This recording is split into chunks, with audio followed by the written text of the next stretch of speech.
En Picardie, j'en ai vu un paquet dans les pneumatiques et tout ça. Mais là, on parle pas que d'industrie, on parle de santé. On assiste depuis 10 ans chez Sanofi au massacre de la recherche. Il y a la moitié des postes de chercheurs qui ont été supprimés. On a des pans entiers de recherche, les antibiotiques, la neurologie, le diabète. C'est fini, ça n'existe plus chez Sanofi. On est passé de 11 centres de recherche en France à 4 en 10 ans et sans doute à 3 à la fin de l'année si on laisse fermer le centre de Strasbourg. Donc là, c'est la casse d'un outil industriel, mais au-delà de ça, c'est la casse d'un outil sanitaire majeur, parce que c'est notre principal leader pharmaceutique, c'est lui qui doit nous amener à être indépendants et à ne pas dépendre des Américains, là en l'occurrence de Pfizer, pour pouvoir avoir un vaccin à fournir aux populations françaises. Et alors, c'est pas comme s'il y avait un mystère sur pourquoi ça se produit. Qu'est-ce qui se passe? L'année dernière, en avril, Sanofi annonce qu'ils vont battre leur record de versement de dividendes aux actionnaires à hauteur de 4 milliards d'euros, en plein confinement. Et 2 mois plus tard, ils annoncent 1750 suppressions de postes, dont 1000 en France. Voilà, il y a une logique à ça. Mais moi, ce qui m'interroge le plus, c'est pas cette casse-là pour le profit, pour les actionnaires, pour les dividendes, c'est comment ça se fait que l'État laisse faire. Comment ça se fait que l'État est complice de ça? Comment ça se fait que l'État approuve ça? Donc moi, ce que j'interroge centralement, c'est aujourd'hui la complicité de l'État français avec la politique de Sanofi. Et on la voit encore ces derniers jours. Incapacité à mettre au point un vaccin, parce qu'ils ont désorganisé leur recherche. Donc ça n'aboutit pas. Là, aujourd'hui, annonce de 400 suppressions de postes. Et comment réagit l'État?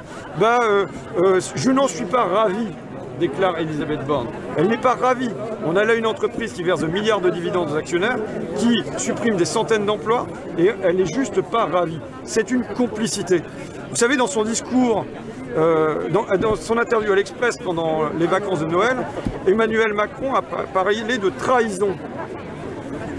Et moi, je trouve que la trahison aujourd'hui, elle est chez les dirigeants de cette entreprise, et elle est chez les complices qui sont au gouvernement et qui font rien pour qu'aujourd'hui, on ait une indépendance de la France sur le terrain vaccinal, sur le terrain sanitaire, et qui laisse au contraire complètement partir ça pour servir les actionnaires.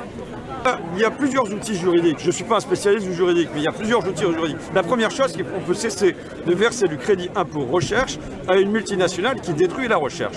On peut cesser de verser du crédit impôt compétitivité emploi à une entreprise qui détruit l'emploi. Mais par ailleurs, on pourrait très bien utiliser la licence d'office, on pourrait très bien utiliser la réquisition. Il faut voir à quel point ce gouvernement est un fauve face aux citoyens. Ça y est, il a décidé qu'à 18 h, on devrait aller se coucher. Et demain, il va peut-être redécider qu'on n'a plus le droit d'aller pisser à plus d'1 kilomètre de chez nous. C'est un fauve face aux citoyens. Et je ne le conteste pas. Mais regardez comment ils sont des carpettes devant les multinationales. Regardez comment devant Sanofi et compagnie, ils pourraient rien faire. C'est pas vrai. Ils peuvent faire énormément. S'ils veulent que demain on ait le vaccin, ils le peuvent. Ça s'appelle la licence d'office. Si demain ils veulent que Sanofi produise ça et le produise sans faire de bénéfice, ils le peuvent. Ça s'appelle la réquisition. C'est pas moi qui ai parlé d'état de guerre. C'est le président de la République qui a dit nous sommes en guerre. Mais si nous sommes en guerre, on n'est pas en guerre seulement avec ou contre les citoyens, on est aussi en guerre avec, en utilisant toute la puissance des entreprises du pays. Or là, les entreprises comme ici, Sanofi, peuvent continuer à verser des milliards d'euros de dividendes aux actionnaires, continuer à supprimer des centaines ou des milliers de postes dans la recherche, dans la santé. Et le président de la République laisse faire, le Premier ministre laisse faire, le ministre de la Santé laisse faire. Pourquoi? Parce qu'ils sont les complices de Sanofi. Et on sait pourquoi. C'est pas comme s'il y avait le moindre doute là-dessus. On connaît l'amitié personnelle entre le président de la République et Serge Weinberg. Serge Weinberg, président de Sanofi, qui a fait entrer Emmanuel Macron chez Rothschild, qui lui a conseillé « enrichissez-vous », qui l'a accompagné pendant sa campagne électorale et qui, le jour où Emmanuel Macron est intronisé chef de l'État à l'Élysée, qui est dans les salons de l'Élysée? Serge Weinberg, et le chef de l'État fend la foule pour aller le remercier pour son accompagnement pendant tout ce temps. Il n'y a pas de mystère. On a une complicité au sommet de l'État entre le président de la République et le président de Sanofi.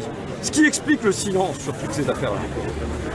Le silence, il faut dire à quel point c'est un scandale. Excusez-moi d'être animé, mais c'est un dossier que je porte moi maintenant depuis des années. Vous prenez la dépakine. Depuis le milieu des années 80, Sanofi sait.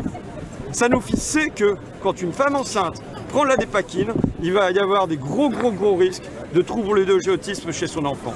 On se retrouve entre 16 000 et 30 000 enfants qui souffrent d'autisme, qui sont gravement handicapés. Sanofi savait.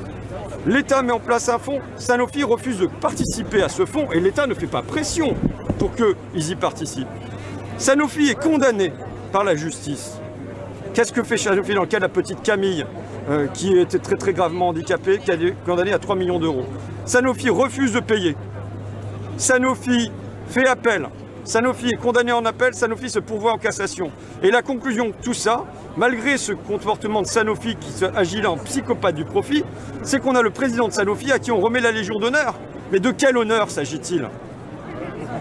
On a à Mourinx une usine qui rejette dans l'atmosphère des doses de bromopropène à hauteur de 190 000 fois plus que les normes autorisées. Une substance mutagène, une substance cancérigène. Ça a duré pendant des décennies. C'est révélé le dimanche 18 juillet, me semble-t-il, 2018. Le lundi, le lendemain, qu'est-ce qu'on apprend?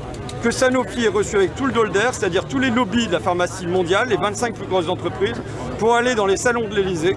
Et là, le gouvernement et le président de la République prennent un certain nombre de mesures favorables aux laboratoires pharmaceutiques et au premier d'entre eux à Sanofi.